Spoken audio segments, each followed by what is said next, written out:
Suatu ketika ada pada zaman Nabi Shallallahu Alaihi Wasallam ada kisah anak-anak kecil seperti Sayyidina Anas ibn Malik.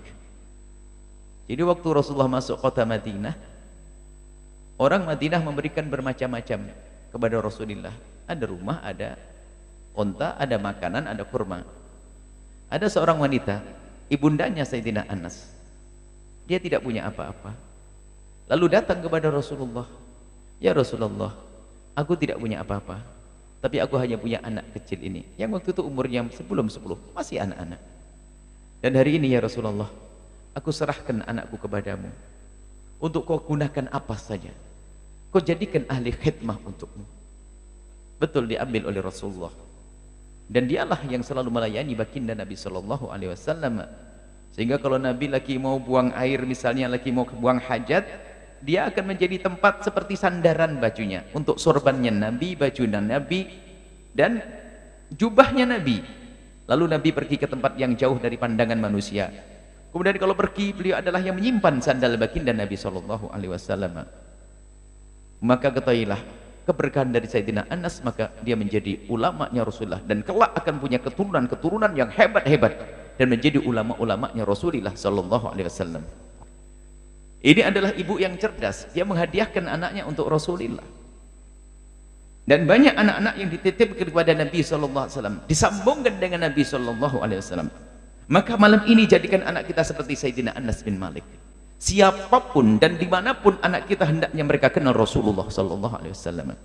Sebentar lagi di bulan Maulid, maka ada beberapa amalan yang harus kita hadirkan untuk anak-anak kita. Pastikan kita pulang dari majelis ini nanti, anak kita dimanapun mereka berada, mulai malam ini, mulai hari ini, mereka harus membaca sholawat untuk Rasulullah minimal sehari 300 kali. Mulailah dari sini, tidak banyak. Ajari mereka untuk baca sholawat, karena sholawat ini penuh keberkahan. Ajari anak kita untuk membaca sholawat minimal 100 kali, 300 kali, 100 di pagi hari, terserah, 100 di siang hari, 100 di malam hari menjelang tidur. Sehingga orang tua nanti diskusinya dengan anak adalah tanya jawab, sudah selesai belum sholawatmu hai anakku? Terus dibiasakan, sehingga rumah kita menjadi rumahnya Rasulullah, mulai dari membaca sholawat kepada Rasulullah Sallallahu Alaihi Wasallam. Ini menyambut bulan Maulid Nabi sekaligus pendidikan anak. Menyambut Maulid Nabi sekaligus pendidikan anak. Dan biasakan anak kita dengan Rasulullah Sallallahu Alaihi Wasallam. Tidak susah. Pastikan Anda sebagai orang tua, kalau menyuruh anaknya membaca salawat 300 kali saja tidak mampu, apa yang bisa dilakukan sebagai seorang ayah dan ibu? Dan jadikan itu pertanyaan yang istimewa sebelum kita bertanya tentang nilai matematiknya. Pertanyaan tentang sholawat Nabi, pertanyaan yang paling utama sebelum kita tanya tentang lulus atau tidak ujianmu. Rasulullah harus ada di hati mereka.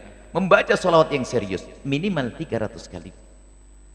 Indah, tidak susah. Tapi yang menjadi susah adalah apa? Karena kita tidak sambung dengan Rasulullah, maka anak kita pun juga tidak kita sambungkan kepada baginda Nabi Muhammad SAW. Ini adalah awal pendidikan untuk anak-anak kita.